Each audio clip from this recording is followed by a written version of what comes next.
قرآن مجید میں ہے ان اللہ لا یستحیی من الحق، کہ اللہ تعالیٰ حق بات بیان کرنے سے حیا نہیں کرتے۔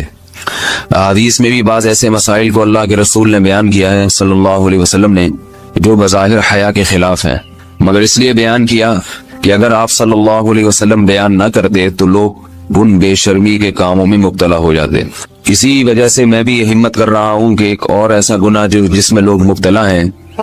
اور وہ ہے حیا کے خلاف، مگر ہے بہرحال شریعت کا مسئلہ اور لوگ اس میں گناہ میں مبتلا بھی ہیں، اس لیے بتانا ضروری ہے۔ وہ یہ ہے کہ لوگ شادی کے بعد بھی آج کی نوجوان نسل زوجہ سے، بیوی سے غیر فطری طریقے سے ہم بستری کرتے ہیں۔ انٹرنیٹ پہ بیہودہ فلمیں دیکھتے ہیں تو جو چیز انگریزوں کی دیکھ رہے ہیں کہ ان کا کلچر آہستہ آہستہ میڈیا کے ذریعے ہمارے معاشرے میں بھی آ رہا ہے۔ اللہ کے رسول صلی اللہ علیہ وسلم نے لعنت فرمائی ہے، ایک روایت میں ہے کہ اللہ اس کی طرف دیکھے گا نہیں کہ جو اپنی زوجہ سے پچھلے راستے سے ہم بستری کرے گا۔ یہ بیماری بھی، یہ گندگی بھی لوگوں میں پھیلتی جا رہی ہے، خاص طور پہ جن کو لڑکوں سے بدفعلی کی عادت پڑ جائے تو وہ زوجہ سے فطری راستے سے ہم بستری نہیں کرتے۔ اللہ نے فرمایا کہ نساؤکم حرث لکم، یہ تمہاری زوجات ہیں، بیویاں ہیں، یہ نسل بڑھانے کے لیے ہیں، تو اسی راستے میں انسان اپنی خواہش کو پوری کر سکتا ہے جس راستے سے نسل بڑھتی ہے۔ اس کے علاوہ کسی اور راستے سے اپنی خواہش کو پورا کرنا یہ حرام ہے، گناہ کبیرہ ہے، گندگی ہے۔ ہمارے پاس کیسز آتے ہیں، ایک فاطمن لڑکی کی شادی ہوتی ہے، لڑکا بھی بظاہر بڑا نیک، لیکن کیا ہے، لڑکا چونکہ ٹھرکی ہوتا ہے، شہوت کا درندہ ہوتا ہے، تو وہ یہ نہیں دیکھتا کہ میں اپنی بری خواہش مٹانے کے لیے میں اپنی زوجہ کو غیر فطری طریقے پر مجبور کیسے کر سکتا ہوں، تو مجبور کرتا ہے پھر اپنی بیوی کو۔ اس میں جو عورتیں زیادہ پاک دامن نہیں ہو، نیک نہ ہو، یا ان کو یہ ڈر ہو کہ طلاق ہو گئی تو ہم کہاں جائیں گے، وہ پھر اپنے شوہر کے ساتھ اسی غیر فطری طریقے پر آمادہ ہو جاتی ہیں، اور اس کا عذاب اور اس کا وبال یہ ہوتا ہے کہ کچھ دنوں میں ان کو بھی اسی کی لت پڑ جاتی ہے۔ انسان جب بھی کوئی غیر فطری راستہ اختیار کرتا ہے،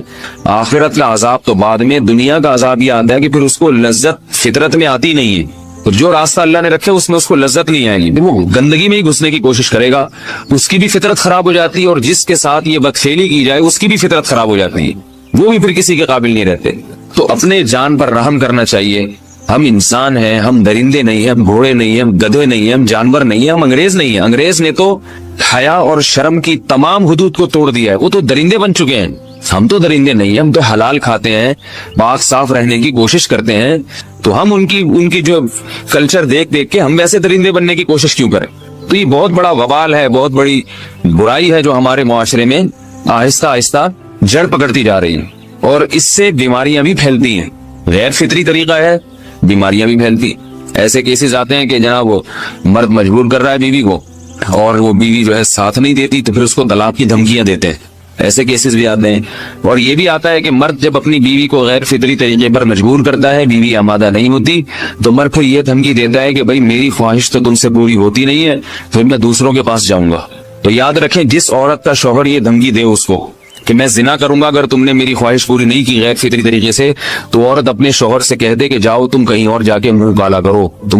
تمہاری فطرت میں گندگی ہے تو یہ مجھے گندا بنانے کی کوشش نہ کرو، اس کو زنا کرنے دیں، وہ اللہ آخرت میں اس سے بھگتے گا۔ ہر بیماری کا اللہ نے علاج رکھا ہے۔ اللہ کے رسول صلی اللہ علیہ وسلم نے فرمایا، صحیح بخاری کی حدیث، ما انزل اللہ من داء الا انزل له دواء، کوئی بیماری ایسی نہیں ہے جو اللہ نے نازل کی ہو اور اس کے لیے دوا نہ رکھی ہو دنیا میں۔ تو اگر کسی کو ایسی لت پڑ گئی ہے غیر فطری کام کی،